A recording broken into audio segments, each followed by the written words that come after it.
Hello, everyone. I hope you all are doing great. I would like to welcome you all to today's Zambia event on personal growth metamorphosis. On behalf of Agile People Ops, me, Mariana, your host, would like to thank you all for taking out your precious time and joining us today. I would now like to introduce our Zambia country ambassador, Mubanga Mwansa.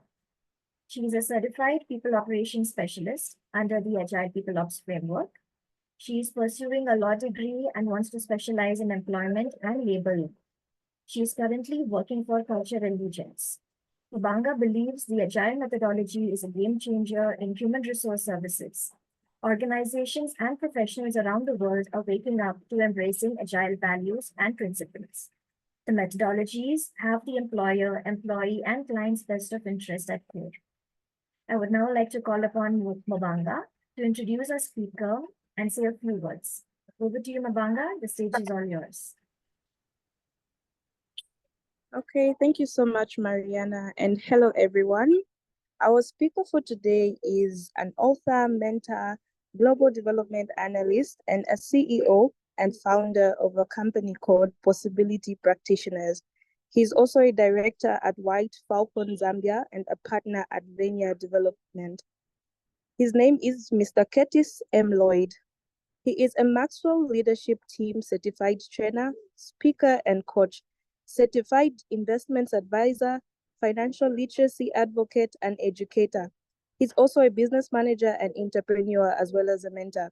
He is a vibrant and strategic voice in many spheres and has had several appearances on different media houses discussing diverse issues at both national and global levels. He engages in corporate trainings, providing wide range solutions to organizational needs. Everybody, welcome Mr. Curtis Lloyd, our speaker for today. Over to you, Mr. Curtis.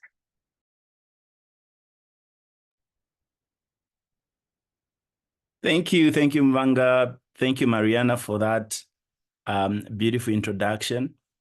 I kept checking whether it was exactly designed for me, but very kind of you. And thank you so much for this privilege to be a part of this conversation today. For those of you that are with us and probably joining in for the first time, you are welcome. And please invite as many people as possible as we journey through today's conversation that has been dubbed personal growth, and the side note being metamorphosis. So please invite as many people to join in. It's going to be an interesting conversation that I believe will transform each and every one of us. Let me quickly start by, first of all, let me just confirm. Okay, great. So let me quickly start by jumping into why personal growth is critical, because one of the things that you will see dominant in our space is obviously the fact that things constantly change. And I love telling the story around dinosaurs, that in as much as people think dinosaurs went into extinction because they were big, the truth of the matter is that dinosaurs went into extinction because they did not change. They did not grow. And our growth in today's conversation is tilted not to the accumulation of years, not to the passage of time, but to the element of constant improvement, like how you become better than you were yesterday. So that is the perspective from which we are going to look at it, because I know by design, an average person might believe that they grow every day because of passage of time. So that is what we're going to look at today. Like, why should you be deliberate about this particular aspect of your life? And so that is what we're going to look at. And like you've heard, part of my side of the story is the fact that I'm John C. Maxwell certified. So some of the things that you get to see are picked from John C. Maxwell. So I speak from that perspective with authority by reason of being certified to do so, but more so because the principles themselves are timeless. They are such as you'd want to run with even as you grow yourself into the kind of person that you want to become. So that is what we're going to look at today. And everything else about me has been mentioned, and I'll not spend so much time into that. I start with the first quote around that, and I want to believe that you're able to see the presentation that is on your screen. This was given by Benjamin Franklin, and he says, an investment in knowledge pays the best interest. Now, one of the things that you heard Mwanga mention is the fact that I'm a financial literacy advocate. I'm a trainer, I'm an educator. And usually we get to tell people on what they ought to do around their money so that they can grow it. We teach them many stuff around, of course, the compounding effect of the little gains that you get and how they can change your life forever. And I'm so passionate about that because the bigger picture of it is the fact that the more you add to your growth, the better you become. The more you invest to your investments, the bigger the return. So I'm a proponent of that, and I passionately talk about it. And so starting with this, I think, is a beautiful kickoff. What Benjamin Franklin is saying is that there's nothing better than you investing in knowledge. In other words, investing in yourself, becoming better than you were yesterday. Nothing can beat that, because everything else is a product of this particular thought. So when you talk about how better a business person you become a better business person because you would have probably, for avoidance of doubt, you would have probably made so much investments in how you get to run a business. So the conversation gets to grow in that regard because you would have invested in yourself from the onset. Now, thought number 2 speaks of what John C. Maxwell says, and I love it. You know, John C. Maxwell says that you can hardly grow if the only person you look up to is yourself. So he says chances of you growing are slim if the only person you look up to is yourself. So your posture at every given moment is that you should invest so much in your growth, because you can hardly grow if the only person you look up to is yourself. And so in the slides that will follow and in the conversation that we're having today, you will see why it becomes critical when we talk about the environment you're in, the people that are around you, the people that are supporting you. And that gives you an idea of what more you ought to do in order to become the kind of person that you probably have dreamed of. Any given individual has all these aspirations. They've got this ideal kind of a person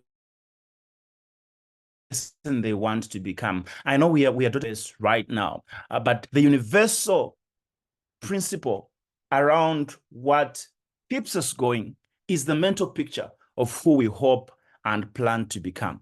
And so when we become deliberate about it, we get to discover that there are certain elements that we need to put in motion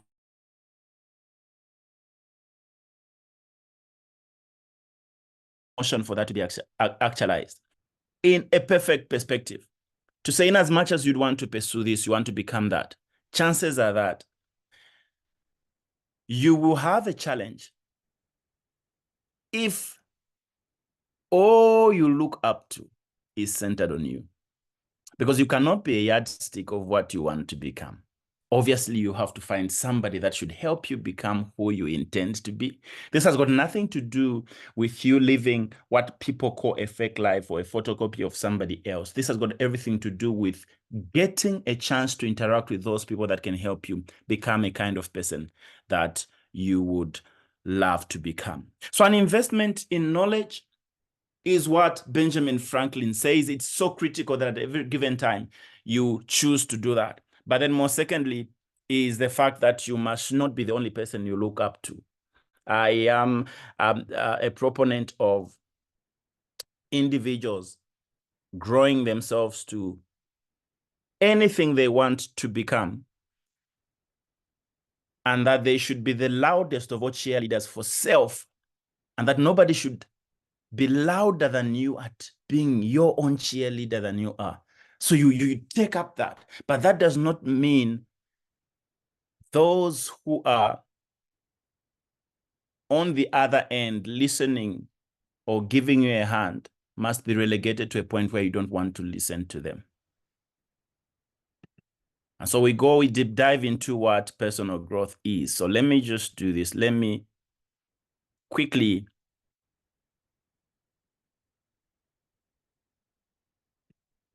do that. I want to believe that you are able to see that screen. So like you heard in the introduction, yes, I am CEO and founder of Possibility Practitioners.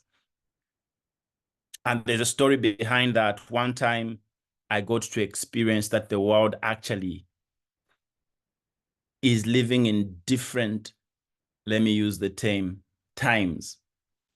Because in one space, you get to discover that there are certain people who are living as though they're 100 years ahead from the other people who are found in a certain community. And so the question I asked myself was why?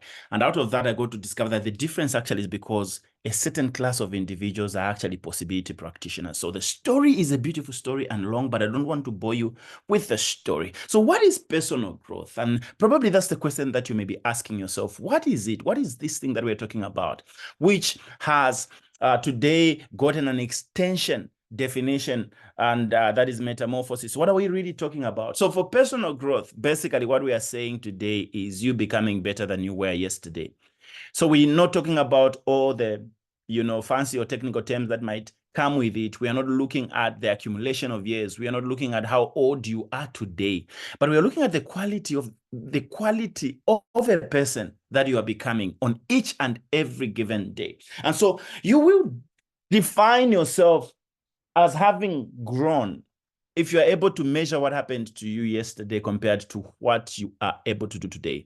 And basically, the context also looks at your response to life, because in most cases, life gets to throw at us the same events, same experiences, same challenges, same opportunities. But the more we experience them, if we are growing, the better we respond to them. And so we can measure growth based on how better we've become to addressing those things, because they just come in different forms and they grow. One amazing statement that John C. Maxwell says is that, you see, the only guarantee that tomorrow will get better is your continuous growth. Except you grow. You see, you cannot sit and hope and trust and believe and pray that tomorrow will get better. Chances are that it might not, because by design, the world is not tilted towards that. It doesn't respond to how you feel and think and hope it should become. But you've got this privilege, you've got this, a power within you to become a kind of person you want to become by changing stuff around you so that you become a better person. That way you can deal with life as it comes your way, because you becoming better means you're able to confront what comes tomorrow with a sense, of authority, awareness, and excellence. You would have grown yourself to those levels to a point where whatever comes your way, you were cooked enough, to confront those things. It is not in the hope of that things will get better, because the question you ask yourself is, who will make those things better? If you're hoping that, there should be economic turnaround, the question is, who will do that for you? If you're hoping that the cost of, living gets down, the question is, who will do it for you? Assuming they don't get to do it, what are you going to do?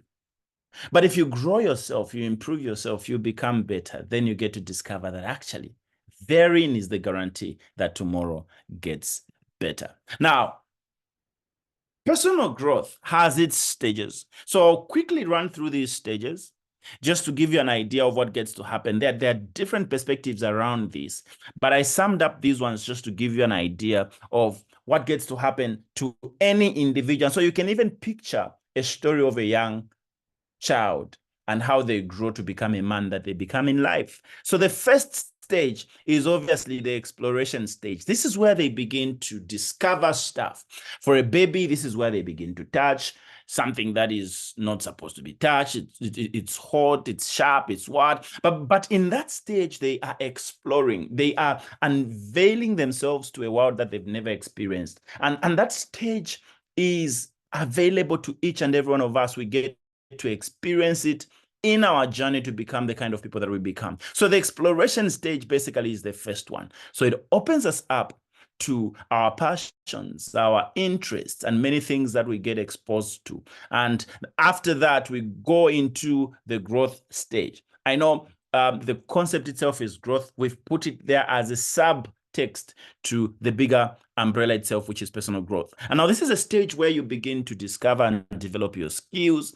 You acquire knowledge. You find out why salt tastes this way and sugar tastes the other way. You are gaining that knowledge around it, and it's helping you have, perspective around life. So it's a growth space. And then the next one is now maturity. Maturity talks about you understanding why salt now should be used in this preservation context. You get to understand why sugar is used when you are making tea, you are baking and doing so it's a place where beyond just you gaining knowledge, you find out the wisdom behind what you get to know. You have a broader perspective around life, and this opens you up to understanding the why of life, because that is what gets to separate you from everybody else who may know.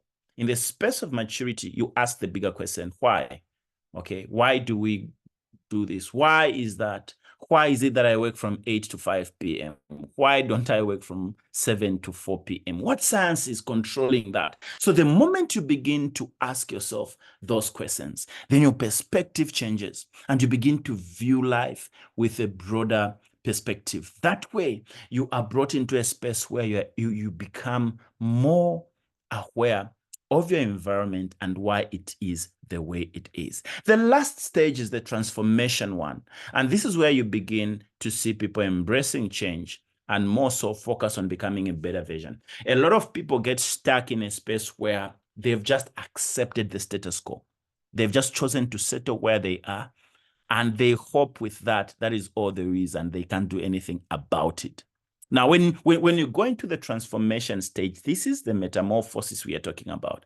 This is a stage where you say, yes, I can be this, but actually, what if I became that? I know in the world of caterpillars, it could be that, but then it becomes aware that actually it can fly. Metamorphosis now brings into perspective what more you could become. When you get to this stage, you discover that you are no longer limited by what the environment throws at you, but you ask yourself what more you can become. This is a very critical question because it gets you to a point where you get rid of the proverbial box. We've heard a number of people suggest that you think outside the box, but this is where now you just get rid of the box, because in the first place, why should you be there? So this is where now you see beyond the horizon. You ask yourself the critical questions, what if I could fly? And so these stages, dear colleagues, give us an understanding of what we ought to do for us to become the kind of people that we need to become. Just like we have different stages of learning, I'm sure you may have interacted with that. There's the perspective of, the unconscious perspective, which has got two sides. There's also the conscious perspective of it. On the unconscious side, it could be where your competence is not alive in your mental faculties. In other words, you are not aware that you are competent. Okay. Then also there's a place where you are not aware that you're incompetent. So these are stages of growth. And then there's obviously where you are also conscious that you are competent. And then there's also a part where you are conscious that you are incompetent. So all these paradigms give you a perspective of what ought to be done at every given stage for you to become a better person. If you are consciously competent, it means you know what you ought to do. If you are unconsciously competent, it means that when opportunities show up, you will shock yourself that you are able to do that. When you are unconsciously incompetent, it means that you are not aware that you don't know. So in other words, you may be a perpetual failure because in the first place, you do not know. When you are unconsciously competent, then it means you would have grown yourself to a point where when opportunities come, you still manage to ace those. So these are just paradigms. I'm just giving perspective over just to align them with these stages of personal growth, because you'll be in a space where you're exploring, you are developing your new skills and gaining knowledge, you've acquired wisdom and perspective, and now you are getting into that deeper space of transforming yourself into a vision that you envision. Certain people, once things don't work out, they get stuck and they choose to remain just where they are. After all, it is not painful enough. So these are the stages, but then quickly we go into what we call the enablers. Now, the enablers are basically what we call the success factors, the things that you might call elements that can cause you to attain your personal growth. When you are running a business, for example, we have what we call your critical success factors. So you obviously may have studied your business, you've paid attention to how your business model is,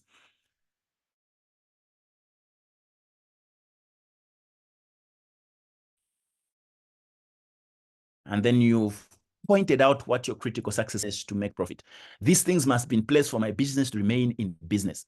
These things must be in place for all the other elements that you want to look at, and you constantly check on the critical success factors, because if they are not there, chances are that your business may wind down. I don't want to give examples, but I think you may have seen even in the tech space that certain even once great, mobile phone manufacturers went into extinction because they really never paid attention to the critical success factors. They ignored what could have been critical, and they obviously downplayed the role of those elements in the bigger picture. So when time happened, they failed to grow and they got relegated. So these are the three things that I've isolated to have this conversation with you. So from wherever you sit, whatever level you are at, always remember these three, that they are critical. They are basically enablers. So you'd already be on your journey, but you have these in place to ensure that your growth is guaranteed. Number one is education and learning. We must never get to a point where we think we know it all. We must never get to a point where we structure our own learning. Somebody suggests and says, and I agree totally with them, that when a student begins to draft their curriculum, then learning ceases. In other words, you cannot preempt the kind of material or the kind of information you are supposed to have. And I'm not talking about it from the moral perspective or from you choosing a career path or direction and all that. I'm talking about it from the context of you getting exposed to new information at every given time, and not just be satisfied with what you know and think that is all there is. The moment you get exposed to new information, you get to realize that actually it helps you as an individual, even to aspire more, because you've got all this new energy, this drive, this zeal, you've got everything happening around you to achieve and conquer life. So learning is one of those things that you can never stop. It's a principle the Japanese have coined to call Kaizen. Continuously acquiring knowledge and skills is a must. It is an enabler for personal growth. So you must, of necessity, think your way into becoming a better person by continuously exposing yourself to new information. This changed my life around 2017. I will never forget. January 2017, I put myself on a growth path. One thing that I got to discover, first of all, was actually that people who know rule. And I'm not talking about it from the perspective of, governance, but I'm talking about it from the perspective of conquering your world. And so it can be the world of business, it can be the world of politics, it can be the world of sport, it can be different kinds of world. What I've come to learn is that those who know actually always rule. And so what I did was, because I knew I may never meet everybody I want to meet in this life, but the beauty is those people have been generous enough, and they've written and dotted down their journeys, and they've expressed the principles that have made them work in a way that gives us an idea of what made them become the kind of people that they are today. And so I began to acquire books, and I would buy books every month. I would buy 4 books minimum. I would buy and read a minimum of 4 books from January 2017. A minimum of 4 books every month I would buy and read. And because starting was a bit difficult, what I would do is when I buy these books, I would post them on social media, and I would talk about the fact that this is what I'm reading this month and all that. And I would do that basically to create anonymous as well as conscious, accountability partners. Because I knew that within those that may access what I've shared will be those that always get to ask me, well, what does this book talk about? What is in this book? Why this book and all that? And so in doing that, I would be forced to read the book, because except I have read it, I may never have an answer to those people who are listening to me. But I did that to create a habit, and I would do it month after month. Just after a few months, I got to discover that I was now buying and reading books without posting them and without having people to, pressure me into reading them, because a habit got created through learning, through reading. I got exposed, and I created a habit, and it has stuck on to date. I've never defaulted. I always move on that particular trajectory. And I know you may ask, 4 books a month, do you still do that? I can honestly tell you that I no longer read 4 books per se. Now I just read. I'm more of a thematic kind of person. So I may have 4 books and I go for specific themes. So I may go for specific chapters in those books and read those. But of course, sometimes I get to read a book in full and all that. But what I'm saying is you ought to be on that deliberate plan to access new information and knowledge. Number 2 is relationships. Now, this will keep talking about it because it is critical. I think the thought will never go old that you're an average of the 5 people you hang around with. This is going to live with us through eternity. As long as we remain here, this will remain a constant, a provoking thought. And whatever you want to do, whatever you want to become, whatever you are aspiring on becoming, remember this, that except you change the kind of friends around you, the people you interact with, you might never become that. Meaningful connections are one of the most amazing success factors or enablers that you need to have. The people that may know what you need to know.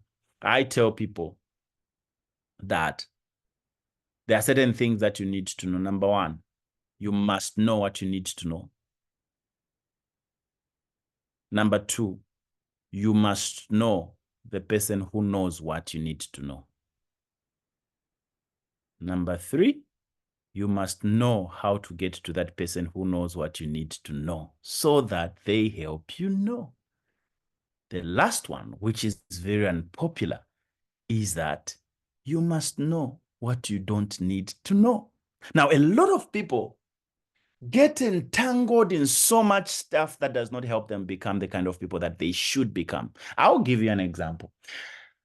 I got to realize on social media, especially one of the social media, I won't mention them so that we do not market or demarket them, but one social media platform, I got to discover that the feed that I'm exposed to would be a product of what everybody I'm connected to posts.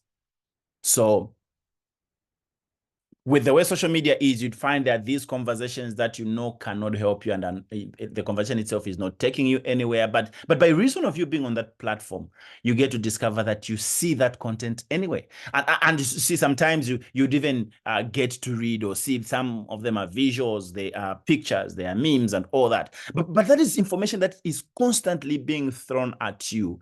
And it's creating a world for you, because social media is a real world. It's not It's as real as you can imagine, because you cannot separate yourself from social media. I know there are people who say, okay, on social media, it's just this kind of life, but here I am this. There's no such a thing.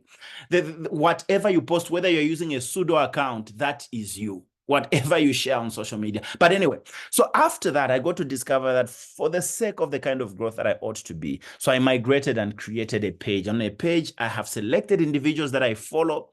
And after doing that, I get to see that even the feed on that perspective is limited to the kind of people that I follow. And because I follow them, I know the kind of content they share. I know the kind of stuff that they have.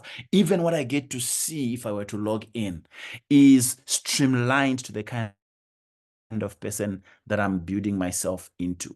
So you can create relationships virtually as well.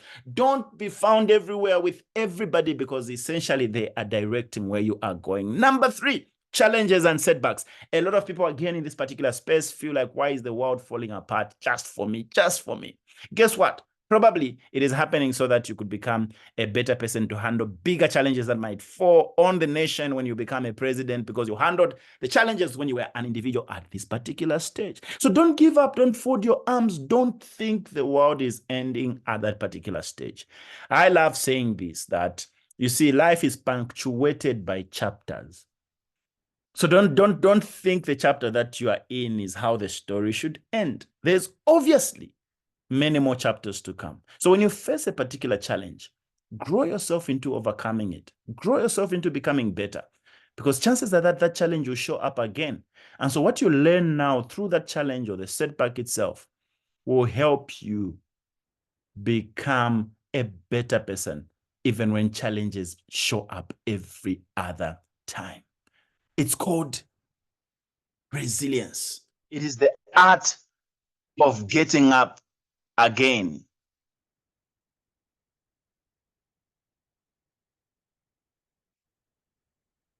The personal growth challenges. We would easily talk about the enabling factors, but we need to also interrogate the actual challenges that people get to face. Some of them are actually what we would call self-induced. On an average day, each and every one of us contributes to around 80% of the kind of person we want to become, or we eventually become, rather.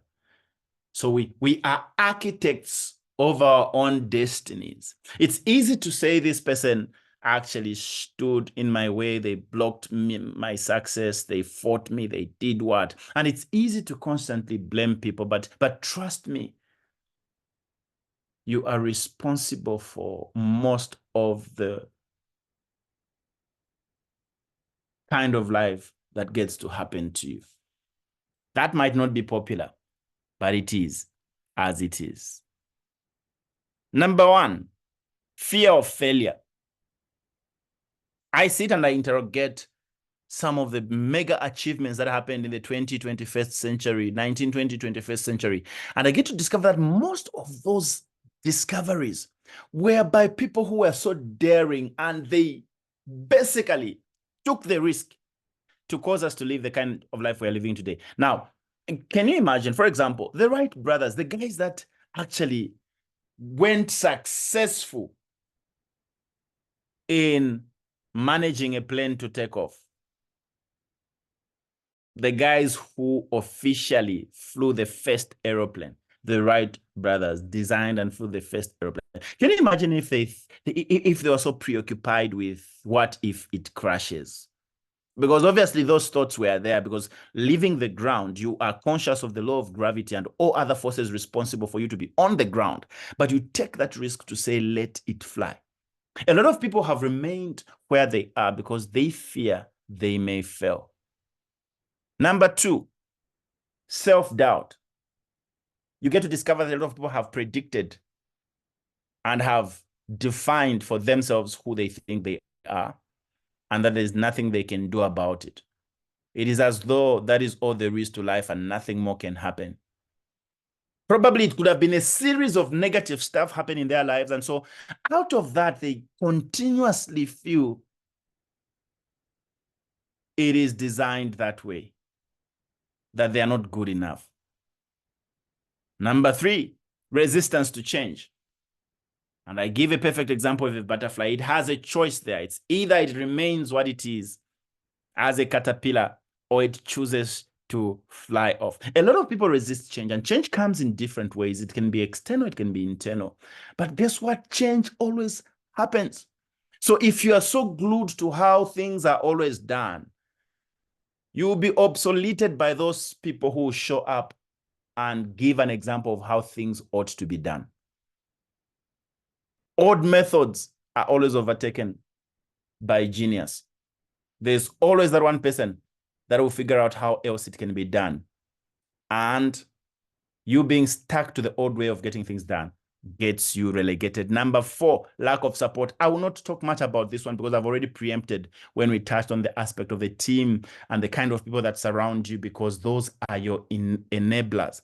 And I will touch on it again as we get to sum up our conversation today. But then, obviously, having given the challenges, I would give a few thoughts, and these are basically defined as the strategies for overcoming your growth challenges.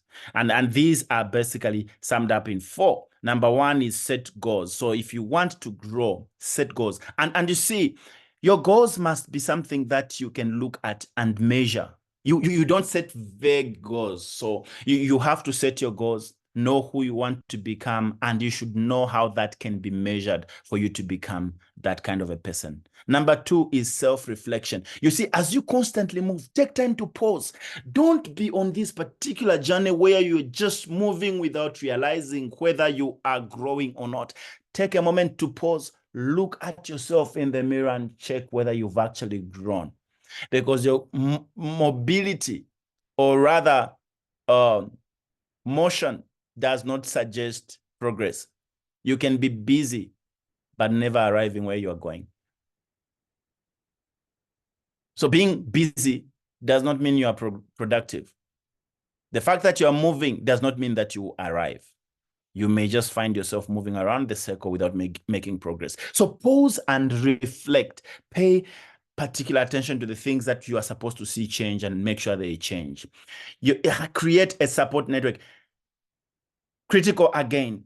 Find those people that can help you overcome whatever it is that you are facing. And number 4 is what we call mindfulness. And on mindfulness, we are basically talking about you creating a certain mental picture, or mental stamina rather, that helps you manage situations as they come. Because remember, we may have little control over what happens to us, but we've got absolute control on how we respond to that.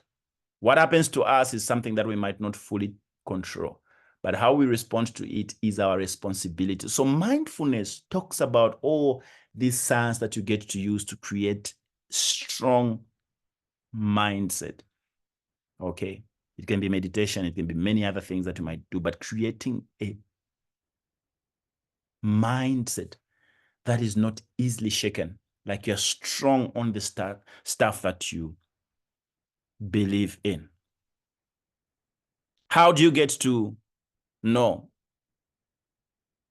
that you're actually growing? Number 2, if you can tell that you have become a kind of person who is now more aware of who you are, then you can tell you are growing. A lot of people are in a space where they wake up in the morning, they are sad and they don't know why they are sad. They just feel like, today I just feel like this. But they don't know what has caused them to feel that way. But your increased self-awareness throws you in a space where you even master how you feel and you know why it matters to you. Never find yourself in a space where you feel a particular way and you do not know why. You are in a space and then you don't know why it matters to you, because you must be a kind of person that has gotten to a place where whatever happens to you, you are aware of what it does to you because you know why it matters to you. You become self-aware.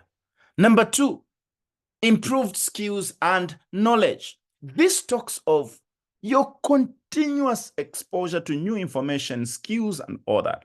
Like what you're doing today, sitting here and having this conversation is one of those things that you get to do. Many other things that you get to expose yourself into. So they become critical because they help you as an individual to tell whether what you know now is more progressive than what you knew yesterday. That way you'll know whether you're growing or not. Number 3 is your increased confidence and resilience. When your confidence levels can be measured that, okay, this thing used to intimidate me. Now I'm able to just stand. I used to fear talking to crowds. Now I just easily stand and do that. I used to have a problem doing, but now, so you can tell that there's something that has happened to you. Number 4 is your greater understanding of your values. I love this concept of values, and I'm going to touch on it in the next slide. Number 5, improved relationships. Always make sure that your circle is a healthy circle. Don't be in a space where you've got people that tell the same sad old stories, because it means that they are aligning themselves to living the same sad old life. Break yourself from that and begin to grow healthy circles, circles that help you to become a kind of person you want to become. Number 6, a greater sense of purpose. Dr. Miles Monroe says, where purpose is not known, abuse is inevitable. Except you know why something exists, chances are that it will be abused. Just because an axe can cut grass doesn't mean that an axe was designed to cut grass. So a greater sense of purpose helps you get into that space where you understand the why of life. You spend so much time into the why of life. But let me talk about values, because these, for me, are a predictor of a kind of person you become in life. Now, when we talk about values, first of all, the umbrella statement is that what truly matters to you affects your choices in life. If you're a mother and you go to a particular shopping mall, you will discover that actually the things that you keep noticing in that particular mall speak of baby stuff. You see the baby porridge, you see the baby clothes, you see that. Why? Because at that point, your baby matters to you. When you're at home, you had a busy day, you are tired, you go to sleep with your baby, you will discover that you sleep like a baby until you get interrupted by the baby's cough. Now, when you wake up in the morning, you may hear people tell you that, did you hear gunshots outside? Did you hear this noise? Did you hear the fireworks? And you'll be shocked all that was happening. But then the little cough from your baby woke you up. Why? Because your brain is programmed to respond to those things that matter to you. That is what values are. The Greeks coined this study as axiology, the study of value and worth. And they got to discover that every human being has what we call the hierarchy of values. On top, like you've got Maslow's hierarchy of needs, there's also the hierarchy of values. On top, you find the most critical, the most important values. And at the bottom, you find the not so important values. Those at the top are what the Greeks called the telos. And it was discovered that your brain by design is programmed to cause you to respond to the things that matter the most to you. And it is called the telos fulfilling organ. In other words, it wants you to achieve what you need to achieve, which is very important to you. That is why if you're writing an exam, for example, and the exam is in 3 months' time, you'd need an alarm clock to wake you up to write that exam. But when an exam is 2 days away, by design, the brain is communicated to and told that the exam is so important today that I do not need anything else in my life except to pass that exam. And because the brain has been told that, you may set your alarm at 3 a.m. 2:20 a.m. you wake up by yourself because the brain has a responsibility to wake you up. Except you design this aspect of personal growth to rank highly in your values, you may not achieve much. Every human being by design will easily tell us the things that they think matter to them. It's easy if I was to ask somebody, okay, what really matters to you? Somebody might easily say, okay, family matters to me. My health matters to me. Building healthy relationships matters to me. Becoming financially healthy matters to me. And it's okay. They will say it, it's all right. And you guess what? They say it not really because it matters to them, but because the brain by design, or rather human beings by design, always associate themselves with things that sound good. So they'll say it not because that's what they rank highly in their value system, but because that is what obviously, rationally, is supposed to rank highly and means a lot. It's like when people write stuff on their CVs, they would say, I'm a self-starter, I'm this, I work under pressure, I'm able to do that. And so people line up stuff that actually feel good, but not that they live. But there's also an element of how you determine whether that really matters to you. So before you just saying, this is what matters to me, you could now begin to interrogate what really matters to you by putting a test. Where does your money go? Who do you spend your time with? What do you read the most? What preoccupies your mind? What excites you? Like when people are talking, how come you come alive when such talk is brought out? So that is what matters to you. Like what sets you up and alive? All right. So I'll close by this because obviously you heard me mention that I'm John C. Maxwell certified speaker, and I picked a few thoughts by John C. Maxwell, which I lay down here, just to let you know that I am not the discoverer of those laws, but it is that gentleman I am with on that picture, John C. Maxwell. Law number one, he's written an amazing book, The Invaluable Laws of Growth, but I've just picked just 4 of those laws to just share with us just for this particular conversation around metamorphosis. And the laws that I'm going to share with you are, number 1, the law of consistency. If you want to grow, if you want to become a better person in life, be consistent at what you are working on. And in summary, in brief, the law actually says motivation gets you going, but discipline keeps you growing. And this is what we were talking about in the previous slide when we were talking about values, because for the kind of person that will be moved to do what they need to do, that thing ought to matter to them for them to do it without motivation. Because guess what? You may not be motivated all the time. You would need discipline. And if it matters to you, you will do it whether you feel like doing it or not. If studying matters to you, you will do it whether you feel like doing it or not. If being healthy matters to you, you will jog whether it feels nice or not. It's no longer about how you feel. It's about your discipline. Number 2 is the law of the environment. Guess what? Growth thrives in conducive environments. And I tell people, if you're not happy where you are, move. You're not a tree. You ought to find yourself an environment that is conducive enough, that supports your growth, and you will definitely get to discover that you grow. Number 3 is the law of intentionality. Growth doesn't just happen. There are people who think and actually are so crowded with the thought that they will grow. Growth does not happen. You have to be intentional about it. Create structures and systems in place that should cause you to grow. Number 4 is the law of trade-offs. This law basically talks about the fact that for you to grow, you must of necessity let certain things go. I give an example. Trade-offs is the risk you take in trying to balance off what really matters to you. If you're having a tray of eggs in your hand and probably you are moving and then one of the eggs falls off the tray, you have a choice to save that one egg that is falling off. Chances being that you might end up saving that one egg and breaking the entire tray. On the other end, you might actually lose all the eggs because you may not be able to hold the tray as well as the falling egg.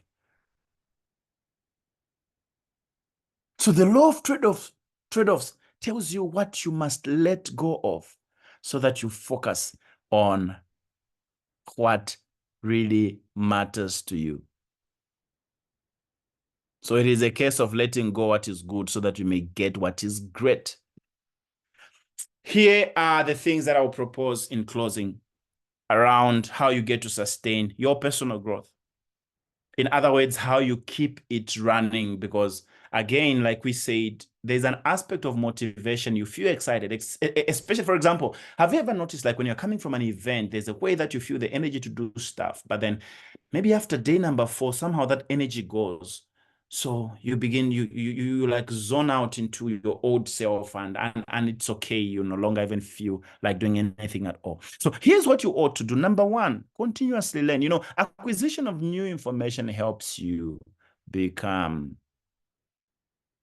a better person, helps you grow. It creates a healthy environment for growth. Number 2, goal setting, like we already mentioned.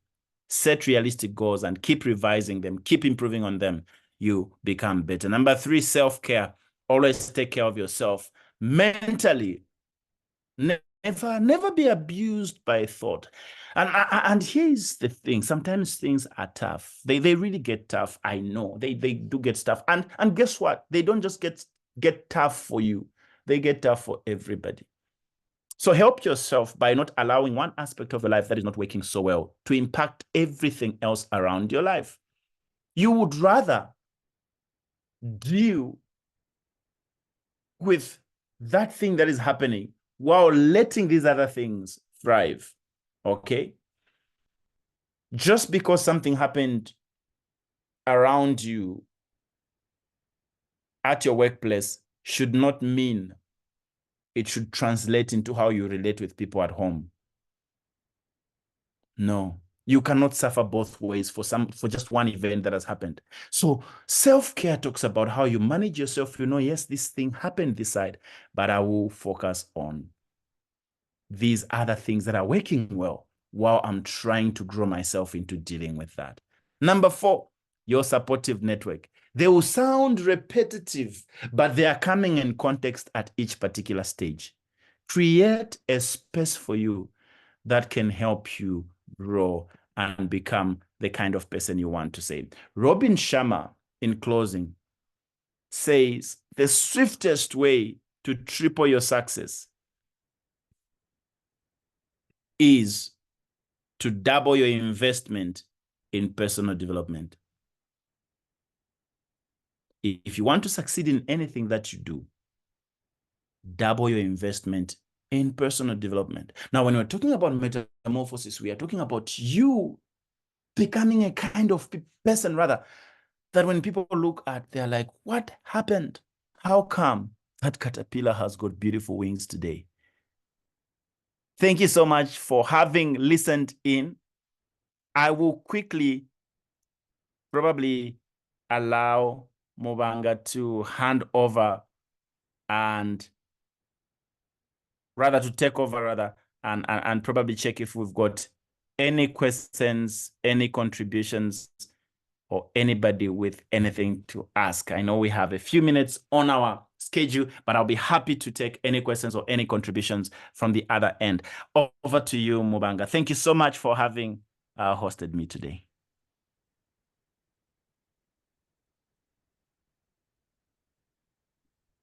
Thank you so much, Curtis. That was indeed a wonderful session.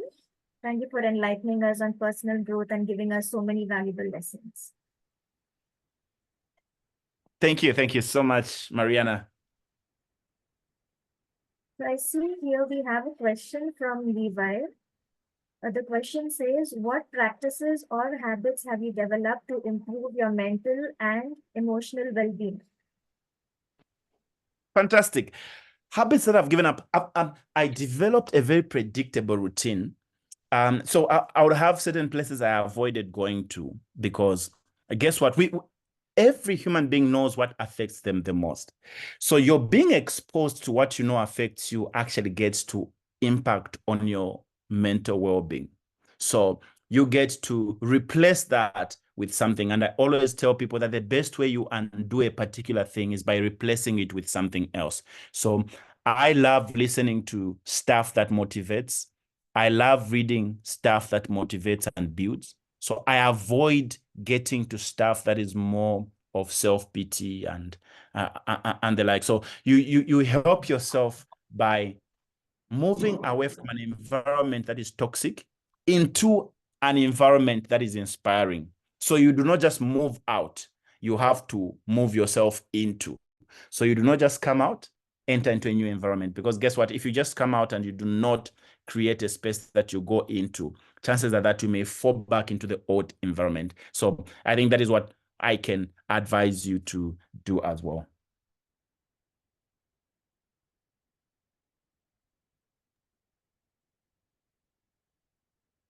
Do we have any other questions from the audience? You can put it in the chat box or unmute yourself. Yes, Levi.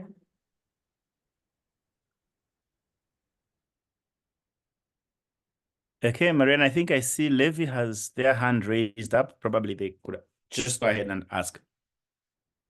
Yes, please, Levi, you can go ahead and ask. You can unmute yourself. All right, thank you for the opportunity. This has really been an insightful and productive session. I've learned a lot, but I just want to ask, my question is, how do you stay motivated and inspired to continue growing and learning? And the last one is, how do you integrate personal growth into your daily life routine? So those are my questions. Thank you. Thank you. So on the first question, the borders on how do you constantly stay motivated? So you get to discover that you use the principle of your value systems, like what really matters to you, because that is more critical than motivation, because I got to discover that motivation has got its own timeline. Because with motivation, you need to constantly be motivated to get something done. I'll give you an example. A lot of people think there are certain things that are important to them because they think those things are important. They will say, this thing is important, but for them to do it, they need motivation. If you need motivation to do something that you say is important, then that thing that you say is important is not important. In other words, what is important to you will be done whether you are motivated or not. And so I always encourage people to realign and find themselves in a place where it is no longer about motivation, it's about purpose and value. When it gets to that space, you will discover that all you do as an individual, everything that you get to do as an individual will be done whether you feel like it or not. Because now you are tying it to purpose, you are tying it to what really matters to you. And when something matters to you, it's no longer about whether you feel like it or not. If your dog is trapped in some place and then somehow a fire starts, you will brave the fire to save the dog because it matters to you. So it gets to that space. But then also to use the element of motivation, obviously, you look at it now from what it does, first of all, to humanity and to your purpose. So you are motivated in the context of why, like why you are doing that and how it really matters to you. The second question, I would need to be reminded what that second question was. I don't know if I've tackled it in this particular answer, Levi. But let me say, I think you had posted something on the chat box. But if you're still there, you can again re-ask the second question. I'm not sure I've taken care of it. Sorry, can I speak? Yes, please. Levi's second question was how to integrate the personal growth on daily lives.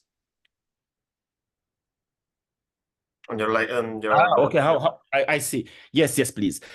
So it's all tied to, remember we talked about values, we talked about goals, we talked about how you get to define where you are going. So basically what we're talking about in this personal goal, personal growth conversation is you've defined where you're going. Let me give you an example. If I'm going to Dubai today, obviously I may find myself in a space where I am currently, it's getting cold. So on an average day, I wear warm stuff and all that. But going to Dubai now, Dubai is a bit warm today. So what I'll carry today, living where I am, will speak of where I'm going to. So chances are that I'll carry warm stuff in as much as it is cold where I am. So how you integrate it is by tying it to the environment you're creating for yourself. So you will do that based on the bigger assignment, which is tied to your goals. The goals can be long-term, but usually broken down into simple bites. Everything gets to contribute to the bigger picture. So we are not just living certain days like, okay, this day is just passing by. The next day is the one that will align with my bigger goals.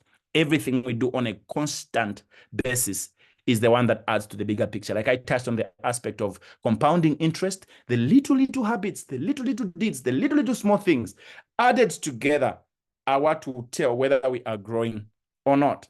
So we cannot afford to puncture the balloon in which we are, pumping air with the hope that it will be a full-blown up balloon in the next few months. The perforations we are adding to the balloon might actually affect the air that is supposed to be contained in it. So there's no separation between where you are going and the little habits that you should be doing on a daily basis to integrate it into your personal growth. I think it would have been already defined as you meet colleagues, as you get to talk, as you visit places, the kind of meetings you go to, are they adding to the bigger picture of who you want to become? There are certain invitations you'd want to turn down. There are certain places you choose not to go to. There are certain people you choose not to meet for the sake of your personal growth. So all those things put in perspective speaks of how you can integrate that.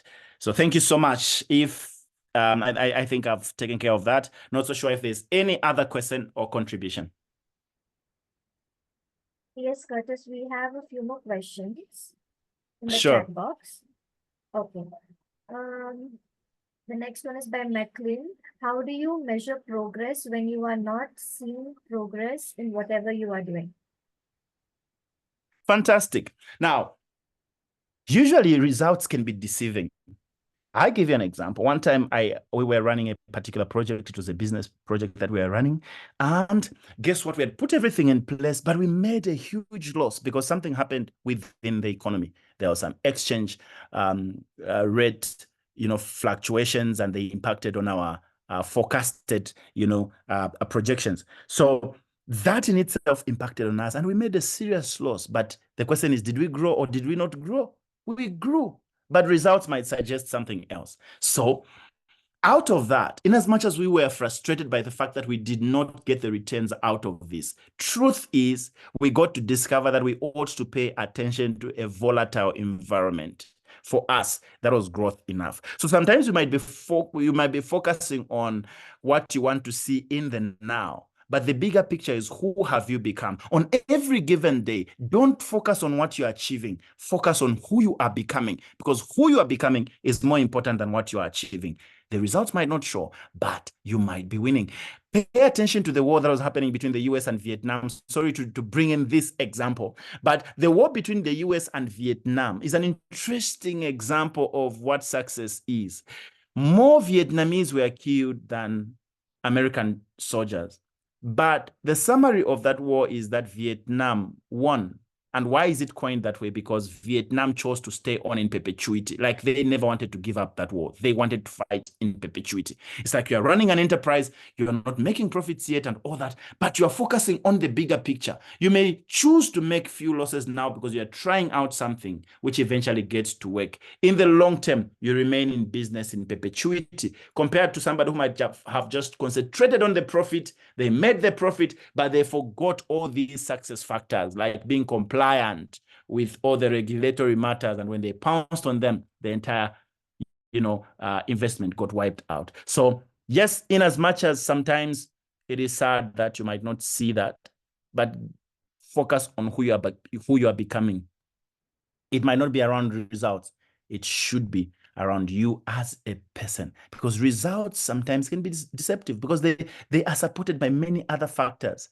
It could be in business, it could be in many other things. It could come in different forms. But that is not to say you shouldn't get the results. It is rather to say, in as much as you are working towards that, pay attention to you as a person. Ask yourself the bigger question. What have you learned out of that particular experience? Thank you, Mariana. I can take the other one.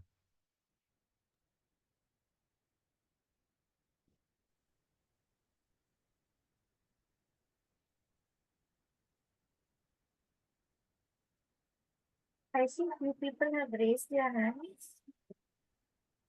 You can unmute yourself and ask the question.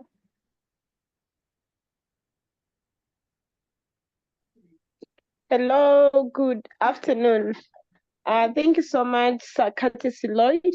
My question is, I know you're big on personal development and personal growth, but then there's so many events that take place. How can one choose an event that is relevant to them than avoiding to be at every other event for their personal growth? How does one get to choose to know that this is relevant to their personal growth?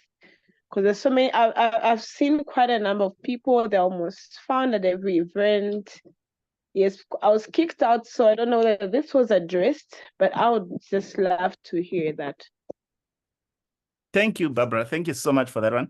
I love the question.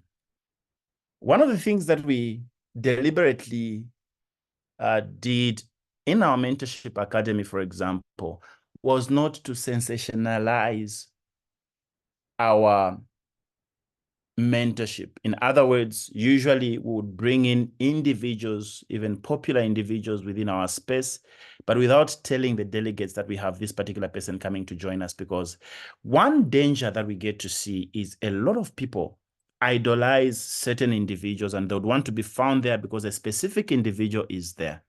And because of that, you get to discover that somebody is actually so moved by just the mere fact that they met somebody without really becoming what that person talks about. And so our mantra has always been, beyond information, what is critical is transformation. The question is, who are you becoming? So for me, I think you ought to structure and ask yourself what your major takeaways for any particular event should be. Because now everybody might have something that they would want to talk about. They may have an event and the temptation is high to be almost everywhere, but you get to discover that you are just overloading yourself with information without giving yourself time to apply that information. So you must, of necessity, make deliberate plans in choosing where to go and where not to go. I found myself in that space, for example, where there are certain events I wouldn't go to in as much as they are good events. But I ask myself, what is it doing for me? Or if I don't attend it, what will happen to me? So you get to place yourself on that particular path. But also plan. You can plan your month. You can say, okay, I will attend one event a month or one event every quarter or that. So like when you structure it, you can choose where to go to because we are never short of events happening around, but then chances are that you may get overcrowded by information. Like you get an information overload and all you want is just to go out there and shine with the information without becoming what it is really saying. So it's a very valid question and I love it. And of course, I've seen it as well, but it becomes critical that every individual focuses on who they are becoming.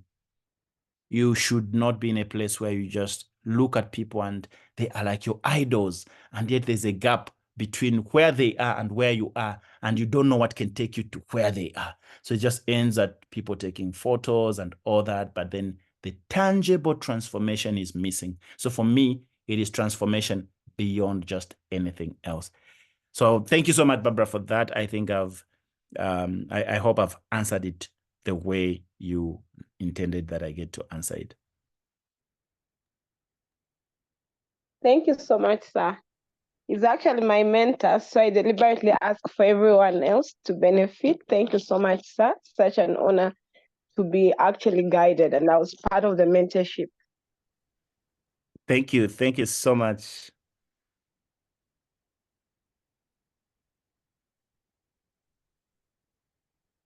All right. Thank you so much, Mariana. Not so sure if there's anything else.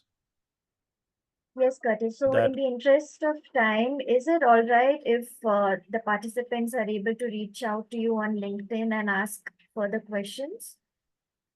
Sure, they can. So yeah, I Okay. can be reached to on. Okay, I see there's a question, I think, which I could take in the chat box, just one. Okay. From Mr. Morgan. The question says, what's your take on business partnerships in relation to personal growth? Should one first establish themselves before forming a partnership? Okay, so this particular one, basically, it depends with the kind of partnership that you are going into. So it would require a few more details for us to give a one answer which should fit the perspective in which you're asking the question. But basically, partnership is partnership. The question you get to ask yourself is, in that partnership, what are you giving? What are you losing? Okay. But then more so, what is the bigger picture? Are you on the same side of the divide when it comes to values? Do you know each other? Are you going to a business that is supported by both of you to an extent that none of you feels left out? Many other things we can look at in that context. But yeah, so there are different things that we would want to interrogate before saying yes, you can or you shouldn't. But the bigger answer to it is it's rather subjective. So I would want to know exactly what that partnership is, what your role is, and what the role for the other person is before we give that specific response. So thank you so much. Thank you so much, Mariana, once again. And all the listeners who've been here, and excited to have been a part of this particular one. And Mariana had asked a question around how people can reach me. You can reach me on LinkedIn. I think the link has been posted in the chat box. So if you're on LinkedIn, you can follow that link and get to connect with me. On Facebook, I use Curtis M. Lloyd. So you can follow me on Facebook as well. Thank you so much for having been a part of this. Hand over to Mariana. Thank you, Mariana. Thank you, Curtis, and thank you everybody from the audience for asking such wonderful questions. A feedback form link has also been shared in the chat box. Would request you all to share your feedback, and you all can reach out to Mr. Curtis via LinkedIn if you have further questions. Thank you all. So what do we have next? We have an upcoming India event scheduled on June 21st. This webinar on emotional intelligence will explore the critical role of EI in the workplace, offering insights and tools for leaders, managers, HR professionals, and working professionals to improve their emotional awareness, communication skills, decision-making, empathy, and self-regulation for fostering healthier relationships and enhancing success. To register for this event, kindly scan the QR code below or join using the link shared in the chat box. You all can join our LinkedIn groups to get further updates on upcoming events. To join our APA Global Community Group and Zambia Community Group, kindly scan the QR code below or join using the link shared in the chat box. Additionally, join our community platform to collaborate and engage with other passionate individuals, and you can join using the link shared in the chat box. Thank you all for joining us today. We appreciate your time and participation, and we hope that you found today's session very informative and engaging. Stay tuned for more. We will be coming up with many more sessions for you to learn and grow with us. We will share the recording of the session to all those who attended, and we'll upload this to our Agile People Ops YouTube channel. Thank you all once again. Have a wonderful day ahead. With lots of gratitude, I'm Mariana, your host, will be signing off for today. Thank you all. Bye-bye.